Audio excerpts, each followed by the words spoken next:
السلام علیکم میرے عزیزوں، آج کی اس گفتگو میں ہم ایک نہایت ہی اہم اور دل کے قریب موضوع پر روشنی ڈالنے والے ہیں، مبارک نکاح کے 5 ستون۔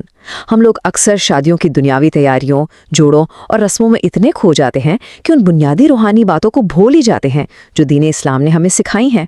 تو چلیے اپنے دلوں کو صاف کر کے اس خوبصورت روحانی سفر کا آغاز کرتے ہیں۔ ذرا ٹھہر کر سوچئے، آخر ہم نکاح کیوں کرتے ہیں؟ کیا صرف اس لیے کہ لوگ کیا کہیں گے، یا پھر عمر گزر رہی ہے اور معاشرتی دباؤ بڑھ رہا ہے؟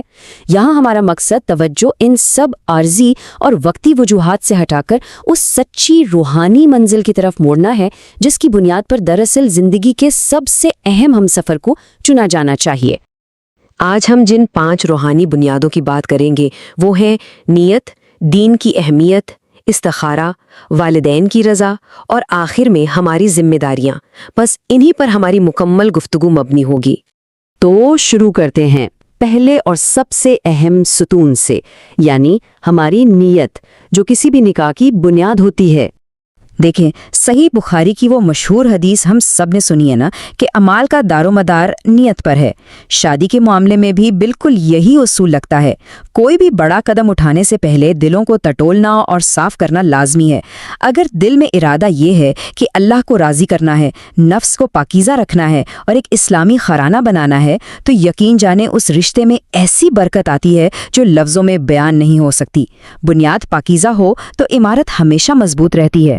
اس کے بعد آتا ہے دوسرا ستون، دین اور دنیاوی خوبیوں کا موازنہ اور صحیح ہمسفر کا انتخاب۔ ہم انسان اکثر دولت، اونچے خاندان اور حسن کے پیچھے بھاگتے ہیں نا، لیکن سچ کہوں تو یہ سب چیزیں وقتی ہیں۔ حسن وقت کے ساتھ ڈھل جاتا ہے اور پیسہ تو ہاتھ کی میل ہے، آتا جاتا رہتا ہے۔ لیکن دوسری طرف دین ہے، خوف خدا ہے، یہ صفات ہمیشہ باقی رہتی ہیں۔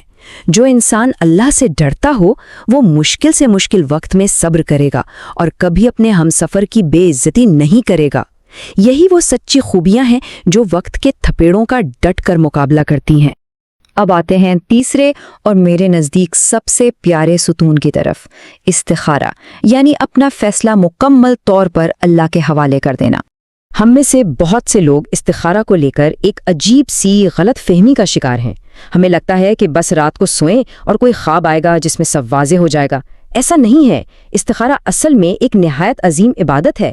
یہ اپنی بے بسی کا اظہار ہے۔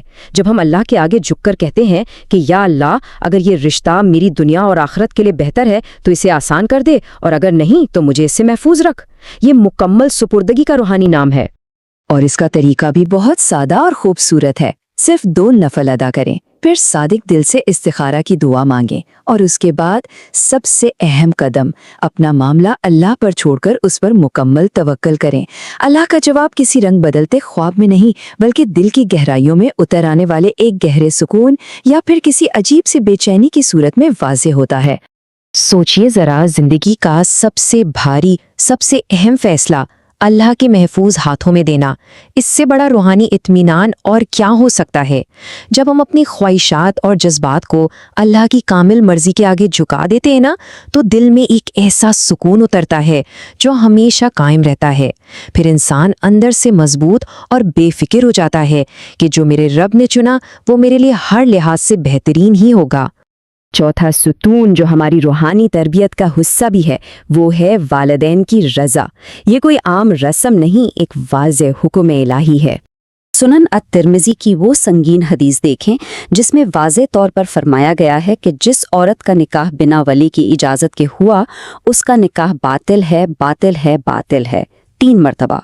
اس سے ہمیں اندازہ ہوتا ہے کہ اسلام میں ماں باپ کی رضا اور ان کے شامل حال دعاؤں کی کیا اہمیت ہے۔ انہی دعاؤں سے اور ماں باپ کی خوشی سے ہی تو نئے آشیانے میں اصل برکت نازل ہوتی ہے۔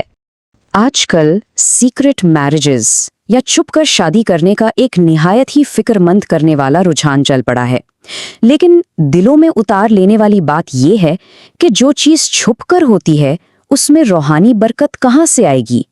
اگر خاندان راضی نہیں ہے یا ساتھ نہیں دے رہا تو اس کا حل چھپ کر نکاح کرنا ہرگز نہیں ہے۔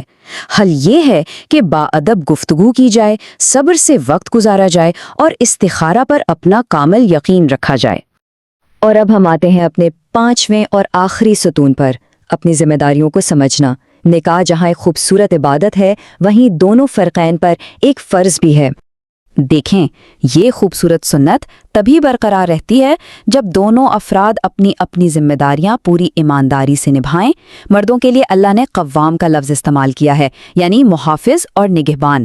اسلام میں اس کا مطلب اپنی دھونس جمانا یا ظلم کرنا ہرگز نہیں ہے، بلکہ بے پناہ احتیاط، محبت اور حفاظت کی ذمہ داری ہے۔